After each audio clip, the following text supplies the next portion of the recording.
17 weeks, Jalen Ramsey. Mic check, 1, 2.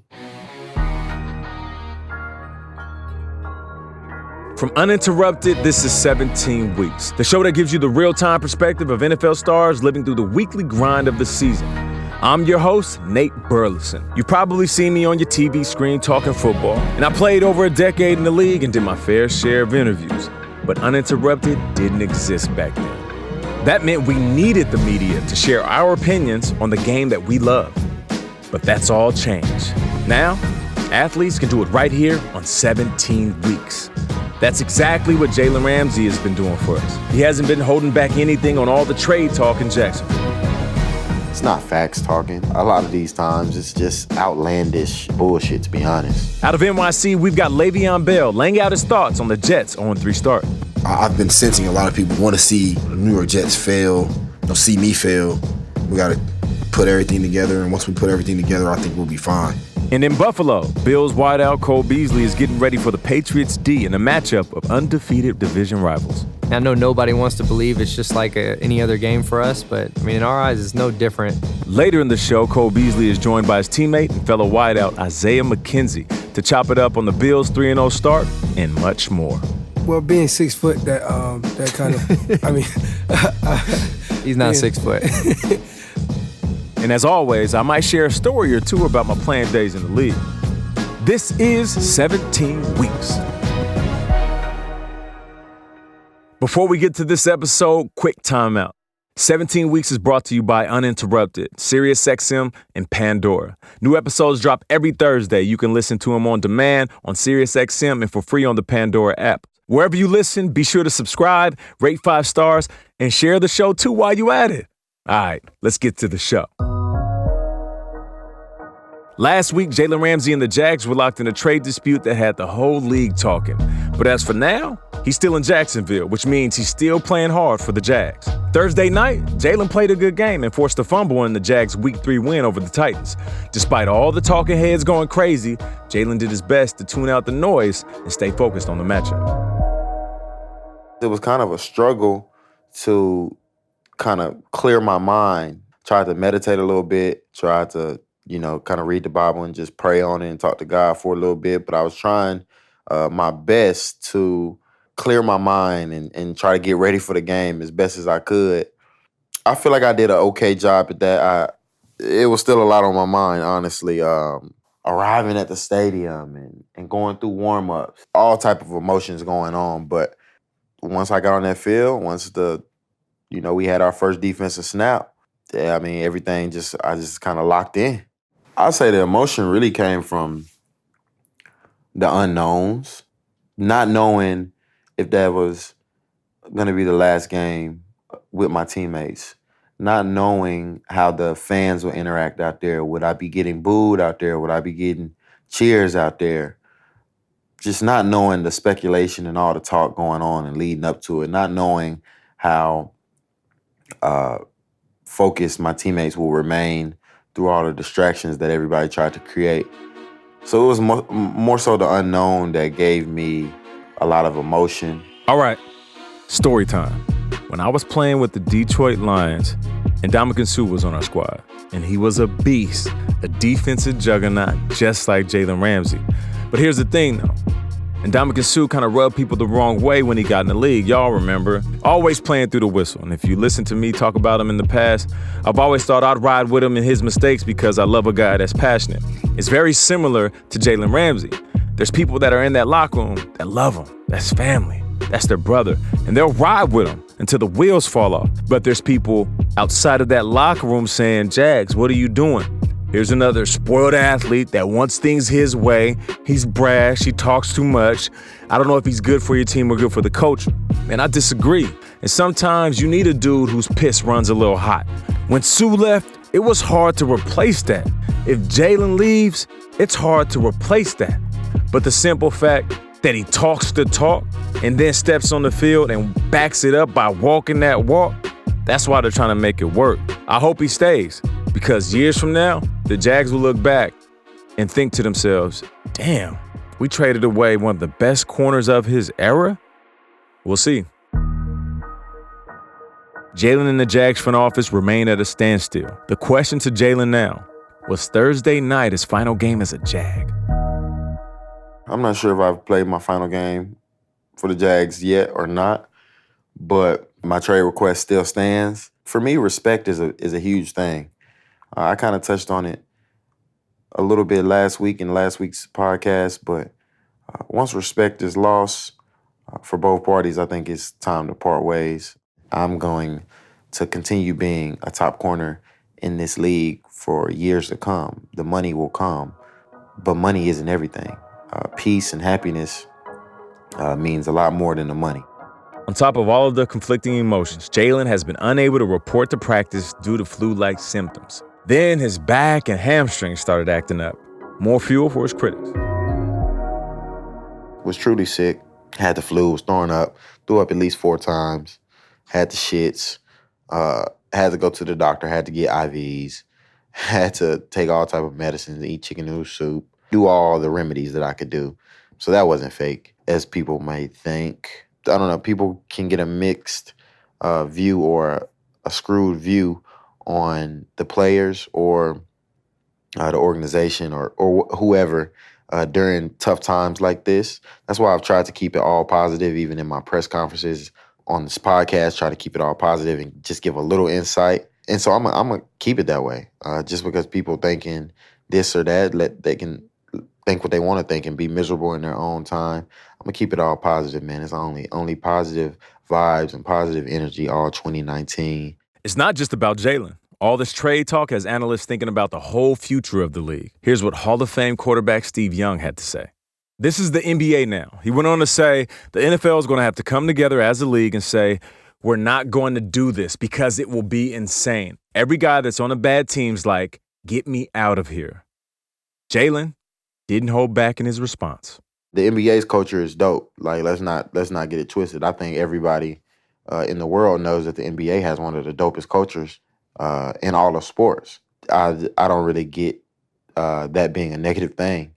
I mean, these people get on TV nowadays and they talk just opinions, which is fine. Everybody can have their opinion, but it's not facts talking. A lot of these times it's just outlandish bullshit, to be honest, by a lot of people. Not saying that's what he was getting on TV to do, but that's his opinion. He can have that opinion if he wants. I know it may be some people who agree with his opinion. I know there's probably a lot of people who don't agree with his opinion. So, hey, I'm not going to knock him because he has an opinion, but me personally, I don't agree with it. Our other co-hosts, Cole Beasley and Le'Veon Bell, have a bunch going on with the Bills and the Jets, but they also jumped in on this idea that the NFL is turning into the NBA. Here's Cole. I don't really know if players demanding trades are bad for the game. I mean, a team can cut a guy at any time they want if they aren't happy with a player, but if a player isn't happy with the team, they shouldn't demand a trade. Doesn't make much sense, but I mean, that's kind of how the business works. But at the end of the day, a player can demand it, but it's still up to the team to trade that player. So if they don't trade the player, there isn't much that can be done for us. You know, we still have to perform at a high level, or other teams in the future won't really want to work with us either. So it's kind of a tough deal. I mean, the demanding trade part isn't really an issue because the team doesn't have to do that. You know, you can't really blame a player for wanting to do what's best for him at the end of the day, because you know a team is going to do that at any given moment all day. So you know that's just what it is. And if my teammate was demanding a trade, I probably know why. So I wouldn't really worry about it. You know, they're still going to do their job as long as they're there. At least for all the teammates that I've been around that have been in that situation. So, I mean, you really don't have any other choice but to still bring your A game and perform every day. After the win on Thursday, Jalen had a chance to reflect on his time in Jacksonville with some of his teammates and get their thoughts on his decision. We were just kind of living in the moment, sinking in the moment of, man, if this is the last one or if this was the last one, it's been an honor to play alongside those guys. It's been a good ride. It's been fun few years playing alongside those guys. So we kind of just sinking in the moment and just enjoying that win at the time. After the trade request went through and it hit the media and it kind of blew up throughout the week last week, I mean, majority of my teammates, I'm pretty close with all the guys. I had either told them previously already just so they wouldn't be blindsided by it, or if they did, hear about it and come holler at me. They all showed their support, honestly. It was not one teammate who didn't show their support. They understand, and at the end of the day, it's a business. I'm sure it was a little battling of emotions for some of them as well, but they all definitely were super supportive no matter what. And that was something I really appreciated. They were all super supportive and understanding. And while Lev Bell can see where Jalen is coming from, his mindset is a little different. I guess when people kind of compare it to the NBA, I mean, so be it. They're both, worldwide organizations, associations, what I'm saying, leagues. You kind of go where the money is, and you kind of go where the market is, or you kind of go join a team, that's like a powerhouse and things like that. That's kind of how the NBA did, with Golden State and then Miami Heat a couple years ago. And I wouldn't necessarily say it's bad for the NFL. It's not bad. It makes people want to watch it. When you hear Odell gets traded to the Browns, instantly everybody wants to watch the Browns now, right? So how is that bad for the NFL? It's just different. It's different than, when Steve Young was playing. And I obviously understand where he's coming from and his side of it. Literally, when I think of Jalen Ramsey, I'm thinking of the Jacksonville Jaguars. I think it would look awkward with him with a different uniform, for real. I wouldn't want to see him in another uniform. That 20 and that green and black look, he looked lit in that uni, you know what I'm saying? But it's kind of like whatever makes him happy. And it's just me personally, but I'm not going to be a guy who kind of demands trades unless it's like something so south. I think Jalen, he said he demanded a trade because he want to win football games, which is totally understandable. I do too. I want to win football games too. But my approach with it is a lot different than his. I want to be kind of looked at as a guy that helped turn the team around. I mean, I had an opportunity in free agency. I could have went to the Patriots, or I could have went to the Chiefs, or the Rams, or anybody. I could have went somewhere like that. Don't get me wrong. I want to win Super Bowls. Like, that's ultimately why we want to play. But I don't necessarily want the easy route to win a Super Bowl. While I'm with the Jets right now, we're sitting at 0-3, whatever.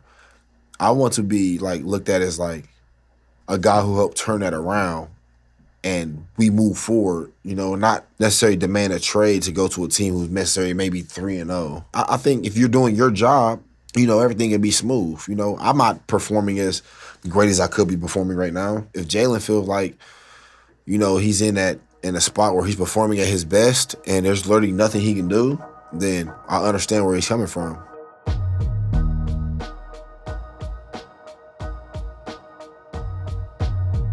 Now to New York, where Lev Bell and the Jets head into their bye week at 0-3 after a tough loss to the Pats. The bye week probably came right on time for Lev Bell and the Gang Green. Sam Darnold is getting over mono, key players on the D are banged up, and the whole team needs a reset and to clean up their mistakes. Lev isn't ducking it. This bye week is a relief for the team.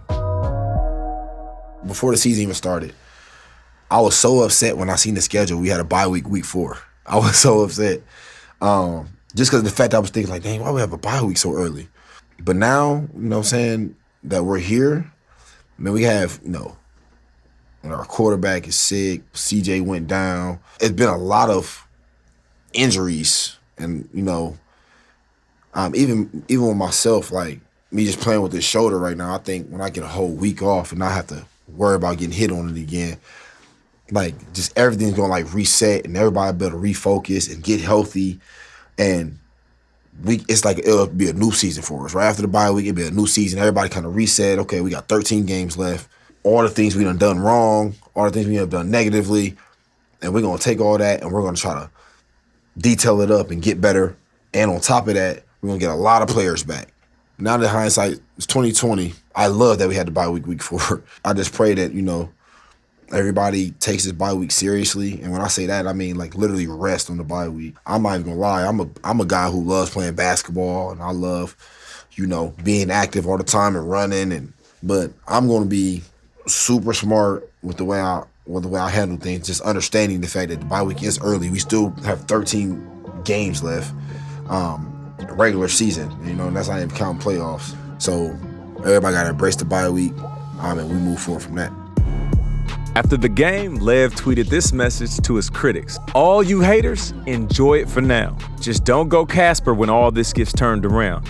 We embrace adversity. We embrace the hate. and everyone wants to see my team fail or me fail individually, I'll remember it. We'll remember it all and use it and wear it as a badge of honor. Now, here's the thing about Lev that I can appreciate, because a lot of guys would tweet that and they're really sensitive. If you think about Lev over the last couple years, Lev set out of football, walked away from $14.5 million, and everybody was tearing him up. Every time they was saying something, every time they was dogging him, oh, you idiot, typical player, spoiled. How you gonna walk away from $14 million? Lev ain't really a Steeler. Hate that guy, hope he fails. And Lev just sat back and chilled.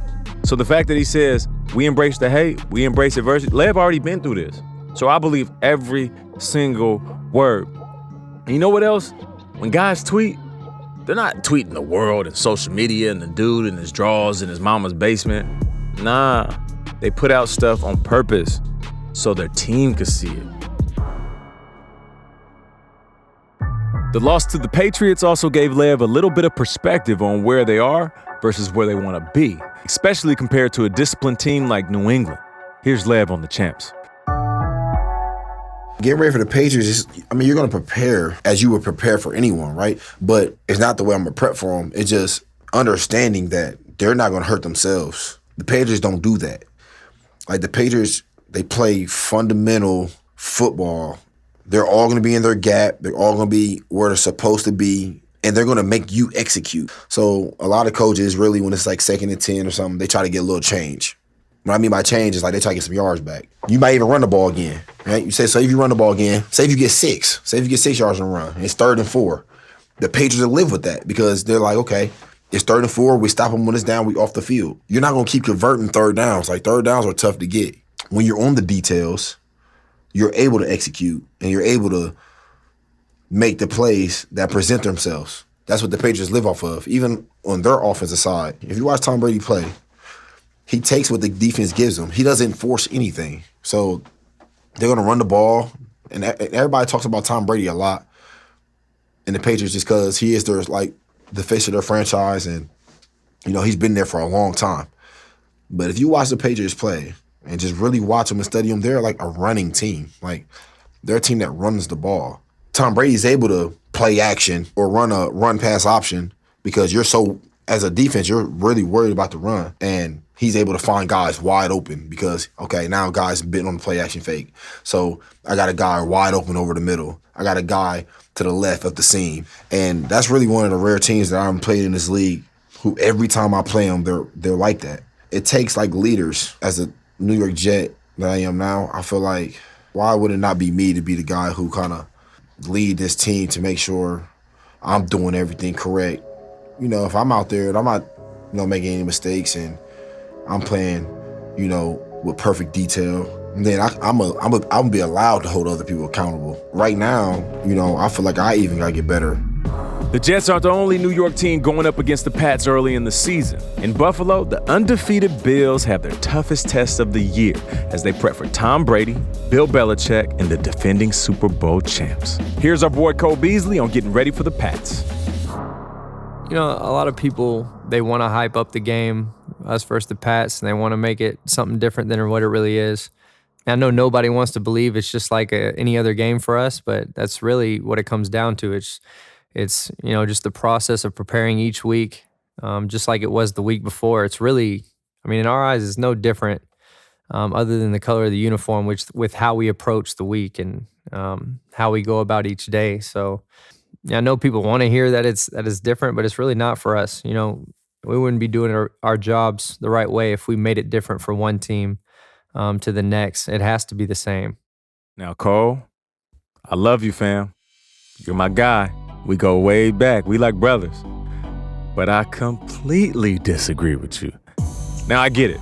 The approach is the same, of course. But when you face a team like the Pats, your mind changes because they're so good.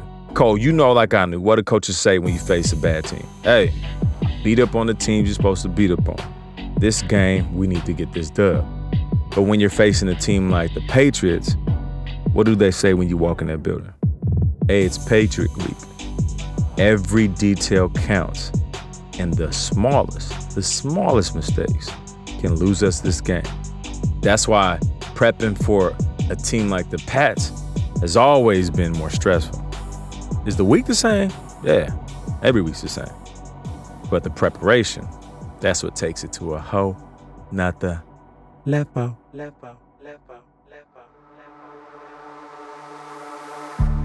Cole Beasley has built a career on making the most out of his talent and refining his skill set, paying attention to all of the small details. This dude is 5'8", 180 pounds, and he's one of the best in the league at getting a step on his defenders and getting open.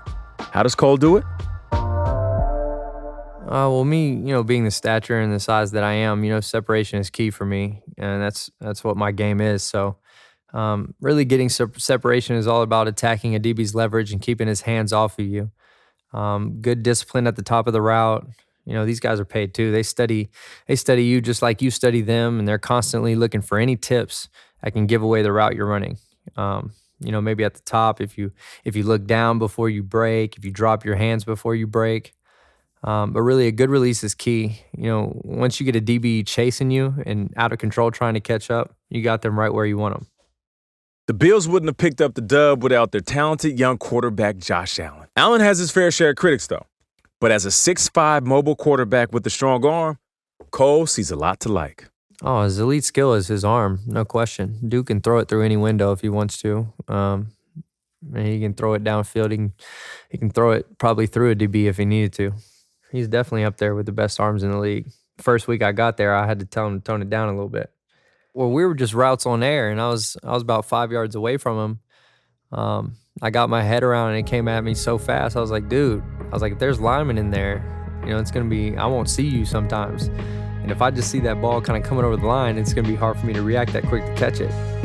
Josh Allen is in his second year, which in most seasons will make him one of the most inexperienced starting quarterbacks in the league. But with guys like Daniel Jones, Gardner Minshew, Kyler Murray, the list goes on. Not this year. As one of the league's top defensive backs, our guy Jalen Ramsey has a unique perspective on all the young signal callers in the NFL, both as a competitor and as a football fan. I'm a big fan of Deshaun Watson just because the way he plays the game. He can run, he can pass, escape the pocket, escape sacks. I mean, I don't think there's anything that he can't do. Just like Patrick Mahomes, he's young right now in the league, and he's just going to continue to grow. And he has one of the best, if not the best receiver that he has a good connection with. And I truly enjoy watching him play. And I'm probably a little biased too because that's the homie, but he's one of my favorite quarterbacks. Lamar is definitely one of my favorite quarterbacks just because I love the whole underdog story with Lamar right now. And I played Lamar in college, so I've never looked at him as a underdog, which is crazy how so many people looked at him as an underdog. He came into Louisville, and I think I was a junior at Florida State. He was starting for Louisville as a freshman. And I just remember we were game planning, and he was the main focus. Like, yo, he can do so much. He can make this team work and blah, blah, this and blah, blah, that. And I remember that was definitely a focus then. And then watching him grow throughout his college career, win the Heisman, being overlooked in the draft and being the underdog, saying he's a running back and all of this and all of that. And now you see what he's doing. So I'm happy. I'm excited to see him, and I like watching him play. I mean, he can make the throws that he needs to make. And then, of course, when he's super athletic, when he gets out the pocket, I mean, you better be on your P's and Q's or you're going to be on his highlight reel. Patrick Mahomes is a magician. He goes out there, and of course he has good weapons around him. Nobody can deny that. But the way he can extend plays, the way he has a rocket launcher for an arm, can make every single throw, zips it in, can make the throws that need to have touch on them. Just everything he does and how he leads that offense and truly the whole team is magical, man, for real. And I enjoy watching him as a fan of just the game. I enjoy watching Patrick Mahomes, for sure. I see a little Russell in him, the way he extends plays and can launch it down the field still for his receivers to make plays. I see a little bit of, Aaron Rodgers in him, the same way he escapes the pocket and makes every type of throw that you can make. The way he leads his team, I can truly see that he's a good leader in the sense like Tom Brady is a great leader. He's unique in his own way for sure. I mean, before him, who was really doing these no-look passes in the NFL? He's kind of made it a trend, and he's pretty good at them. So what can I say about Pat Mahomes that hasn't been said? Sources tell me, I hate when people on TV say that, but this is for real. Sources tell me that they are working on a play where Pat Mahomes throws behind his back. How wild is that? Just think about it, though. There's like a concept where they have like a motion, jet sweep, like all teams do, and there's another guy. And I believe it's because he's right-handed, the receiver is going to be on the left side of the field coming out of the backfield. Of course, it's not deep pass, but like that can be done easily, thrown behind his back, and then a guy basically coming in motion behind him and catches what would look like a screenplay or a banana route.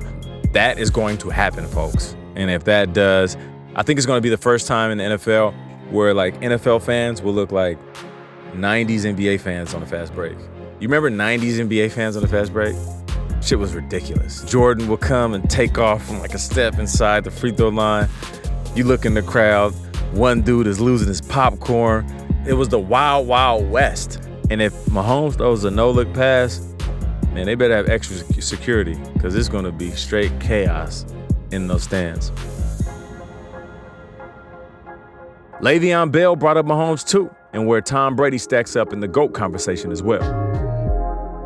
Patrick Mahomes is like what they call pure talent. I mean, with my own two eyes, I ain't really seen too much talent like that. Because he can scramble, like he can scramble, he can get out of the pocket, he can be throwing no-look passes. Like, so I can tell he's a basketball player. That's like literally a basketball skill. I mean, talent, if you want to say talent, I don't think Tom Brady's in the top 3 if you're talking about pure talent. Like, Jamarcus Russell had talent. Because, he can throw the ball 80 yards on his knee. That's like you can't coach that. You know what I'm saying? Like, he was on his knee and he was able to throw the ball 80 yards. But he didn't want to learn the playbook. You know what I'm saying? So that's what separates him from a guy like Tom Brady. You know what I'm saying? If Tom Brady had Jamarcus Russell's talent, I don't think it would be close. That wouldn't even be fair. You know what I'm saying? Tom Brady can throw the ball like that. I don't think, Patrick Mahomes is able to dissect the defense like Tom Brady can. Like, you have your guys who depend on certain things, right? So Michael Vick, he didn't feel like, this is me, my perspective, how I feel about it. Like, I didn't feel like Michael Vick really had to sit down and study as hard as Tom Brady or Peyton Manning did, because he probably felt like, okay, my first read ain't there, my second read ain't there, I can take off. I can go get us 13 yards, right? Tom Brady understood, like, all right, for me to be great at what I do, I know I can't run. I know I can't outrun people and be running outside the pocket and throwing, running to my right, throwing all the way across the field to my left. That's not in my game. So I have to really understand the defense to a T and know exactly what defense they're in and know exactly where my throw going to be. So I'm not going to sit here and say he's not, one of the greatest quarterbacks to ever do this or ever play this game, because he is. He makes all the right reads. He's super accurate. It was crazy just watching him play. And he had threw one of these outs to Julian Edelman. I was just watching it, and he caught the ball from he's in shotgun and he threw it out. And when he caught it, he caught the shotgun snap and literally just slung the ball outside. It was so perfect. Like, it was a perfect spiral. It was just crazy. But I was just thinking, like, dang, that's a crazy throw. And people don't even realize it because it was like a 6-yard out. He's literally reading the defense as he's doing it, and that's hard to do. It's not just the QBs that people are paying attention to. There's a booming crop of talented young running backs in the league, and Lev's not shy about how his skill set compares. Compared to other running backs, to a lot of other running backs, like, I'm not as gifted. You know what I'm saying? I don't think I'm as, like, gifted athletically as maybe, like, a lot of the other running backs. You know what I'm saying? So, like, I took my time off of, or I've learned to, really read a defense in a sense. So when people kind of, like, talk about, oh, he's being patient, and doing things like that, that's because I knew that's what I had to really get good at. And I had to learn how to set up my blocks, because I'm not going to be able to just outrun everybody. That's not what, like, in my game. Like, I'm not a 4-3 guy. Athletic ability-wise, just natural gifted athletic ability-wise, like speed, strength, quickness, and things like that, I think, like, I'm, like, on a lower scale than people would think. But it's just because I use my mind so much that it looks like I'm a lot more gifted than I am, Because I'm not, like I said, I'm not a 4-3 guy. I'm not jumping 45-inch verticals. You know, my vertical leap was like 35 at the combine. I ran a 4.5 at the combine. You know what I'm saying? That's like average. You know what I'm saying? It's nothing exceptional. So I learned literally just use my mind. But there are NFL backs out that are 4.3 guys, and they've been their whole life since they were 7, 8 years old playing football. They've been outrunning everybody. So that's how they got to this level. It's like, okay, I'm able to have a gap and I can just outrun everybody, you know? And then you got your backs that's like kind of in the middle.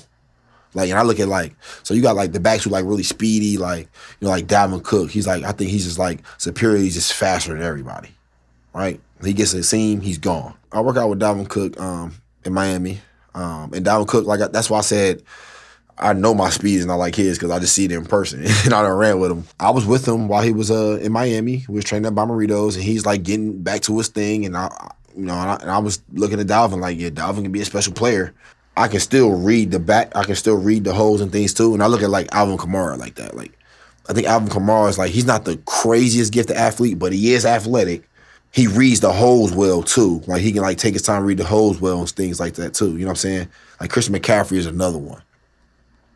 I think Saquon Barkley is more of like a natural gift. You know, he's like, I'm stronger, I'm faster, you know, I'm quick, I can change direction. And right now he's young, so I think he's a smart player, and he'll eventually get better at just like understanding the schemes of football. I mean, my favorite ones is Saquon and Christian McCaffrey. Those are my favorite too. But I do like I said, I love Zeke. I love Alvin Kamara, Nick Chubb. See him play in person when we played against him, gave me a different perspective about him. It's still early in the season, but fans across the league have called out the refs for throwing a lot of flags. During last Thursday's Jags-Titans game, Tom Brady took to Twitter to complain about the number of holding penalties. Lev wasn't too concerned about the calls overall, but he's got one thing in particular he wants the refs to look out for. I done got face masked 3 times this year and they ain't called one yet.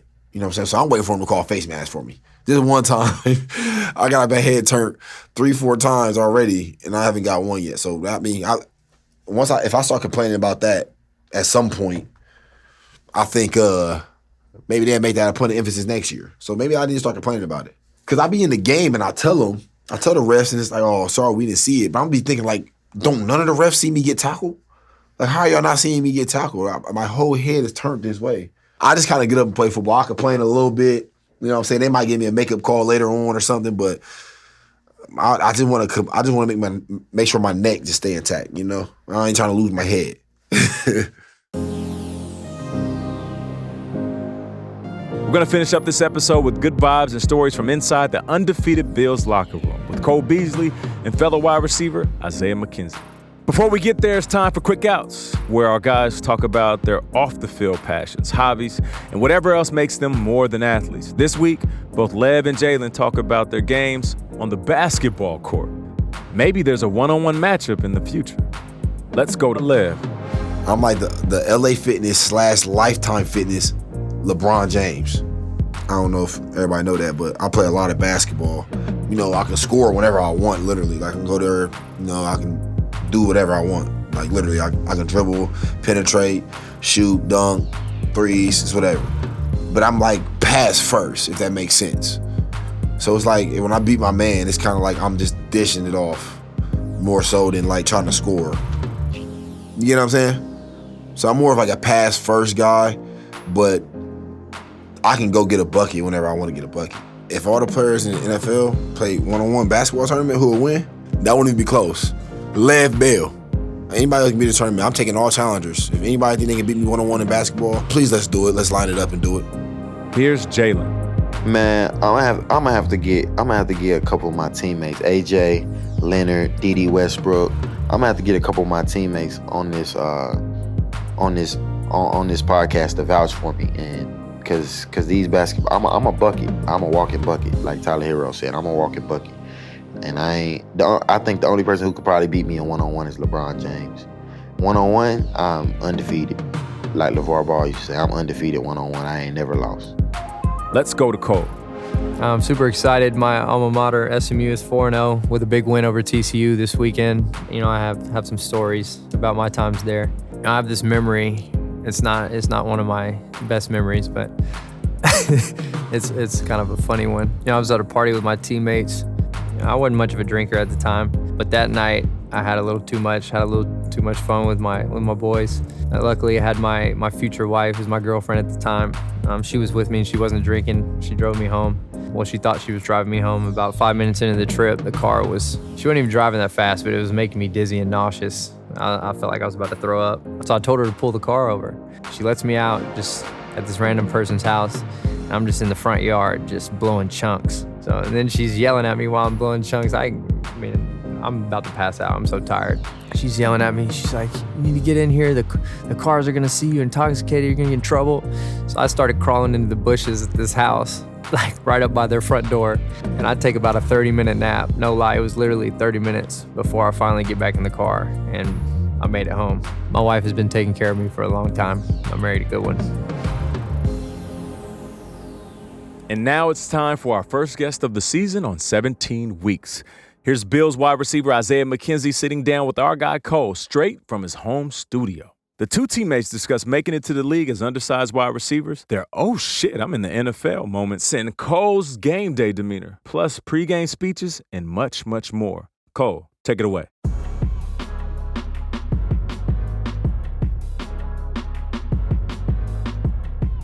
All right, hey guys, this week I got my first guest with me, Isaiah McKenzie. So I'm gonna let him kind of tell you guys a little bit about himself. Hey everyone, it's Isaiah McKenzie from Miami, Florida, born and raised. I went to the University of Georgia. Got drafted 5th round to the Denver Broncos. Had a tough rookie season. It was very tough. My second year, I ended up coming to the Bills, and they took me in like family. And ever since then, I've been here. Right now, we're 3-0, and I'm loving the way the team looks. All right, so I know, coming up as a small receiver, how my journey was. Well, being 6 foot, that kind of, I mean, he's not 6 foot. Being 5'7", yeah, they put a lot of limitations on me. Like they won't throw me fades. They feel like they can't, throw me the jump ball and things like that. But I've heard all type of things like, oh, he's too small to, break tackles. His hands are too little. He has the speed, but can he separate? Can he get off release and things like that? So, I tend to, prove, people wrong most of the time. And each and every day I go out on the field and I kind of try to do the same thing each and every day, try to show them that I can be that guy that's 6'4", even though I'm 5'7". Let's go. I can be that guy that's 6'4", that can jump, catch the ball, that can break tackles and be elusive, change the game. Really, when I was coming up, I was always looking for a guy that was similar to me. So I think the first guy I really started watching was Steve Smith, and then naturally Wes Welker. He had a lot of the tools that I had. But, I mean, really my favorite receiver overall was Randy Moss, but, I knew I really couldn't be that. So what receivers, Isaiah, did you look up to coming out? Oh, man. Yeah, it's crazy that you said that. Steve Smith was one of my favorites, only because when I was little, when I started playing football when I was 9 years old, and my team was called Golden Glazed Panthers. So ever since then, I always liked the Carolina Panthers, but I didn't know no players at the time. And then I seen him 89, and his name was Steve Smith, and I'm like, okay, that's my favorite receiver. And then as I got older, I started watching like Tavon Austin, DeAnthony Thomas, and those guys. So Okay, I just started, Big Tay with the shout out, my dog. So I started watching those guys, and I started, feeling myself. I'm like, okay, they're small. I can do the same thing they're doing. When I first got in the league, my first camp, it kind of took a while before it really hit me that I was in the NFL. I mean, it was just football. It is for. And I think it is for most guys when you're coming out and you really don't have time to think about like, hey, I'm in the NFL. But my first really like, oh shit, I'm in the NFL moment was actually a day in camp, a day in practice. They asked me to kind of block the backside of a run play. And the backside of that run play happened to be DeMarcus Ware. And I gave it my all. I did my best. He straight up sucker punched me right in the mouth and my tooth went through my bottom lip. That was probably like the first day we were in Pats. That was my oh shit moment about being in the NFL. What about yours? I would have to say my rookie season, we're playing the Chiefs.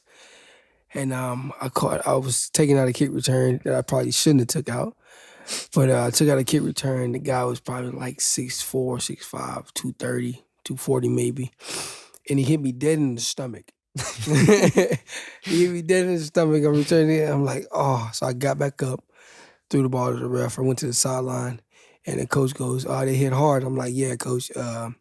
After the season, I'm about to retire. So he started, I got him to chuckle and got him to laugh. But it was cold. It was like probably like 30-something degrees, and I was ready to go home. And he was like, Isaiah, go back there on kick return. You know, they just scored. I'm like, are you serious? He's like, yeah. So I was like, oh, shit. That was my oh, shit moment. For those of you who don't know, when it's cold outside, those hits sting a lot more. They hurt bad. There was never a time, I was really starstruck seeing any player or coach. Not that I know of that I can remember. Isaiah, is there anybody that you saw and you were like, damn, that's... I would have to say Vaughn. When really? I got there my rookie year, I'm like, Vaughn, that's Vaughn. And then I really started to get starstruck when I seen his house, I seen his cars. I'm like, yo, he's amazing. And I seen him play on the field. I'm like, oh man, this is the, and we played Monday night against the Chargers. That was our first game of the season, my first game as a rookie. And what he did that night was incredible. And when I saw him play in person on the same field as him. So it was pretty cool. So I was pretty starstruck off on. See, that makes sense. See, I don't go anywhere. I'm a homebody, so I ain't seen nobody's house as a rookie. So, well, he likes people to come over his house. I mean, his life can get pretty boring, like with all the money and. So it's like get pretty boring. So I try to comfort him. Okay. You ever heard like a coach say the best pregame speech you ever heard that just had you wanting to run through a building? Because I'm trying to think back, and the only one I remember is like my dad in high school. You know what I mean? The best pregame speech from McDermott? Like Garrett, anybody. Garrett was a pretty good speaker at Dallas, but there's not one that just like I got one. Sticks out to me like that. One of my coaches from high school, Mario Perez. We were about to play state championship, and this is our first state championship in American Heritage history. So we were going in there, and we're in the locker room, and then the team next to us was playing a lot of music, and it was like F Heritage, forget Heritage, the F word. And I go, the coach goes, "You hear that? You hear that?" I was like, yeah, we were just quiet. We was like, whatever. He was like, "You hear that? They're saying that." I'm like, okay, cool. And he goes, listen to me. He goes, listen to me. He goes, if I jump off a bridge, I hope everybody's with me because I'm going out here, I'm calling these plays like I'm about to die. I'm like, what? and for some reason, I got the chills because he was like, yo, I'm doing everything in my power to end their life. I'm like, whoa. So I'm in there. I'm like, when the game started, we ended up winning 68-3. And I said, Coach, you know what? I'm jumping off that bridge with you. But that was one. Oh yeah, that's a good one. All right. You know what? Zay told me I was too much on game day. The way I act. How do I act on game day? Well, just before the game, you're like, let's party, and you got all these things. The fans don't know me like this. What I see, because I'm always just looking at everybody, and I see you going up and down the sideline, and you're like, oh man, he got lucky that play. He got lucky. I'm like, whoa, Cole. Like, he got lucky for what? He was like, I was open. He lucky he didn't throw it to me. I'm like, well, I guess when we watch the film, he'll know to throw it to you next time. You know what I'm saying? But I remember the Giants game. He was like, why did he switch that? I was gonna kill him. 34 got lucky today. He told me that. He goes, 34 got lucky today. I'm like, yep, I guess he got lucky.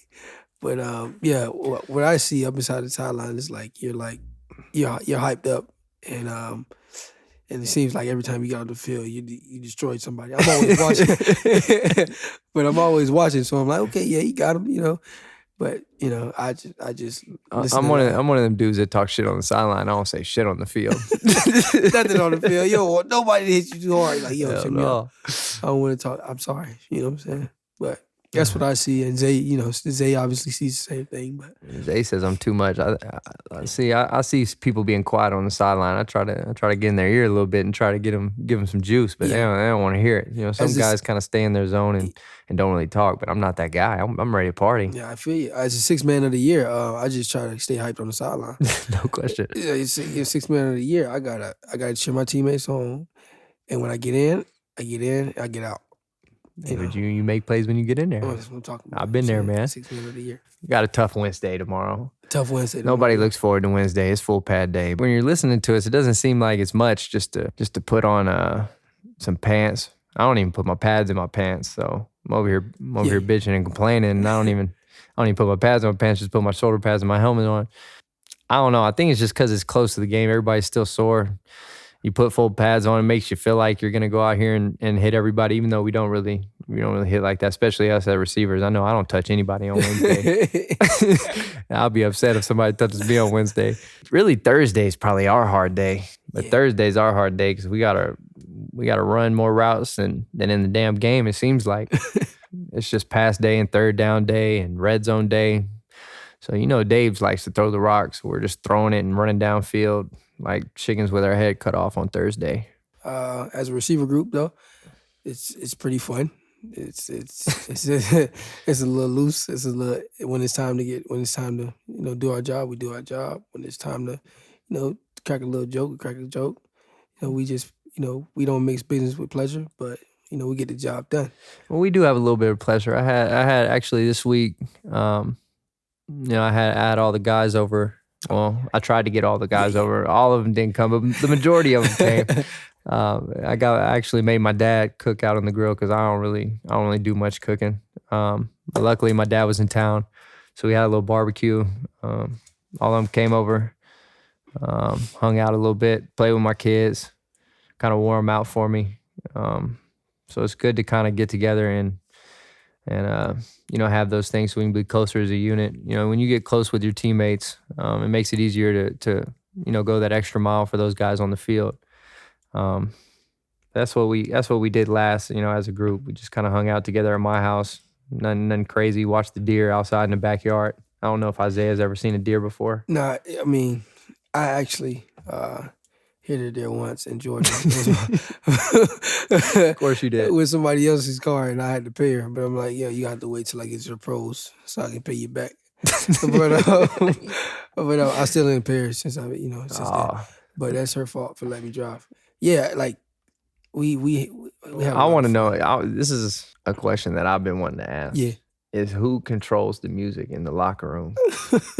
Like it gives me a damn headache. Are you talking about the one before the game? In the game. Pre-game, who controls the music? I caught Ed one time, and that was in New York. Oh, no, he got to hand the aux cord over. It was Ed one time. But other times, I don't know. I guess we get there too late. I mean, and then they turn it so loud. I mean, I'm having a damn headache before I even get hit. And people always want to know if I play my shit in the locker room, and I don't. So we heard a couple of yours though. We heard one banger though. I don't know the name of it. I feel like I haven't put my best shit out there yet, so I don't play it I'm not gonna play it in the locker room until I know everybody's really vibing with it like that. And until then, like if people hear it now and they're like, okay, he raps a little bit, but it's nothing they really want to keep playing right now. So I don't really play my music in there. I refuse to do so. I don't even like hearing it. Yeah, I'm like, damn. But I'm not really a big rap fan anyway. I'm a Sam Smith fan, so it doesn't really matter. Okay. And tell them what you listen to on the way to the airport. So I got my Spanish music, my Osuna, my Anuel. I got all my Spanish people. Shout out to all the Puerto Ricans out there. Isaiah says he's Puerto Rican. He is not Puerto Rican. Listen, you gotta think about it. My granddad was Puerto Rican. My mom was Puerto Rican. My grandma was black. But, you know what I'm saying? I don't believe your mom was Puerto Rican. She's really Puerto Rican. Yeah. I don't believe you. You speaking Spanish, you know what I'm saying? You can speak Spanish? Speak Spanish right now. What do you... I can't. You call me out. I can't right now because it's like I have to be, in the moment. All right. All right, Isaiah, I appreciate you joining me on my podcast. Maybe if you're lucky, I'll bring you back, but probably not. I appreciate that. It's your boy DJ Sour Milk, and I'm off the track. I hope you enjoyed this episode of 17 Weeks. The show is brought to you by Uninterrupted, SiriusXM, and Pandora. You can listen to it on demand on SiriusXM and for free on the Pandora app. And wherever you listen, be sure to subscribe so you can get notified every time we drop an episode on Thursday. And if you like what you heard, which I know that you do, spread love, share the show. You know how it go. You digging the flow? I'm your host, Nate B. Shout out to my co-hosts, Le'Veon Bell, Jalen Ramsey, and Cole Beasley. Thanks again to Isaiah McKenzie for joining Cole in studio. This show is produced by Gabe Goodwin, Ben Redmond, and Matt Ford. Sound design and music by Steve Porter. Our executive producer is TD St. Matthew Daniel for Uninterrupted. Special shout out on this episode to Gabby Goldberg, Cody Moore, and Ann Pierce. Until next week, we out.